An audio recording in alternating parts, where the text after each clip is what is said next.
तो सब लोग नमाज़ पढ़ने के लिए बैठ जाते हैं। तो फाइनली सुफियान भाई भी आ गए। देखो ये तो हर काम में लेट है भाई, और वैसे कहते हैं कि दिन के मामले में मजाक नहीं। तो फिर इमाम साहब कहते हैं आप खड़े होकर सब दुरुस्त कर लो। तो हम सब दुरुस्त कर लेते हैं। सब दुरुस्त करने के बाद नमाज हो जाती है कंप्लीट। तो हम सबसे गले मिलने लगते हैं। गले मिलने के बाद मैं आ जाता हूँ कब्रिस्तान, क्योंकि भाई जितनी दुआ करोगे ईद वाले दिन उतनी ही अच्छा है आपके लिए। तो मैं मगफिरत की दुआ करने के लिए आ जाता हूँ। तो काफ़ी भीड़ होती है, क्योंकि हर किसी के वालिदा वालिद भाई बहन सभी यहाँ पर कब्रिस्तान में दफन है। तो सभी लोग दुआ करते हैं। दुआ करने के बाद मैं आ जाता हूँ सीधा घर के लिए। तो फिर मुझे रास्ते में मिल जाते हैं अपने बिग ब्रदर यानी कि इरफान भाई, मेरे बड़े भाई। तो ये कहते हैं ईद मुबारक। मैंने कहा आपको भी भाई। फिर मुझे आगे मिल जाते हैं समीर भाई और टाइगर भाई। तो मैं इनसे ईद मुबारक कहकर आ जाता हूँ आगे। जैसे मैं मस्जिद में आता हूँ तो बिलाल भाई मुझसे कहते हैं प्लाट का फोन आ रहा है बिरयानी के लिए। तो मैं हबीब से जल्दी जल्दी गले मिलकर फिर जाता हूँ बिरयानी खाने, क्योंकि भाई अगर बिरयानी ना मिली तो मजा नहीं आएगा ईद पे। फिर जिसान आ जाता है तो मुझसे कहता है चच्चा गले मिलो, नहीं तो बिरयानी नहीं खिलाऊंगा। तो मैं इससे गले मिलता हूँ। गले मिलने के बाद मैं निकल जाता हूँ बिरयानी खाने। तो भाई कहते हैं ना कि लालच बुरी वाला होती है। तो यहाँ पर हबीब घर आ जाते हैं बिरयानी खाने। यहाँ पर बिरयानी तो मिली नहीं, पानी पानी पिला दिया। तो फिर कुछ देर आ जाती है सिमैया। तो सिमैया पे देखो कैसे लूट पड़ गई। तो भाई हफीज ने खाली सिमैया में काम चला दिया, बिरयानी तो खिलाई नहीं। तो फिर हम दूसरी जगह जाते हैं बिरयानी खाने के लिए। तो भाई बिरयानी समझ आ गई।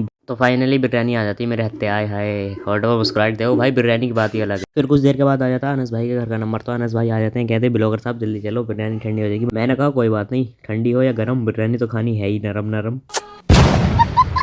तो फिर कुछ ही देर में पहुंच जाते हैं अनस भाई के घर। तो अयान हब जी के देखो कैसे लपेट लपेट के खा रहे हैं। अयान हब जी अभी तुम्हारे घर भी जाना। हाँ तो अनस भाई के घर फाइनल हो गया, हम पहुंच जाते हैं अली घर। अली घर देखो कितनी तेज तेज जाने। और ये देखो भैया यहाँ पर तो लड़ाई हो गई सिमैया और बिरयानी के मारे। अरे आराम से खा लो भैया बहुत है। तो फिर उसके बाद आ जाता है हसन के घर जाने का नंबर। तो हसन देखो लड़ाई कैसे कर रहा है, खींच कैसे खींचम ताची होगी अभी देखो ये गरीब।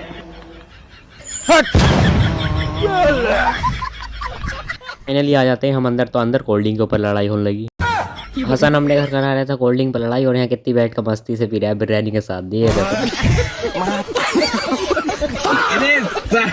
यहाँ पर हमारे इमाम साहब हफीज पागल हो चुके हैं कोल्ड ड्रिंक पीते पीते। ये देखो क्या बक रहे हैं।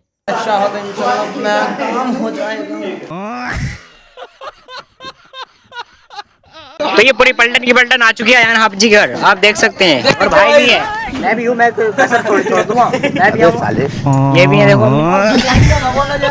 बहुत तब खत्म होने वाला है ये अयान हाफजी का घर। नहीं होने वाला। तुम्हें तो ना रहे तो तुम्हारे तो नाटक ही रहते हैं भाई। भाई साहब सोच लूंगा मैं, नाटक रहते हैं कोई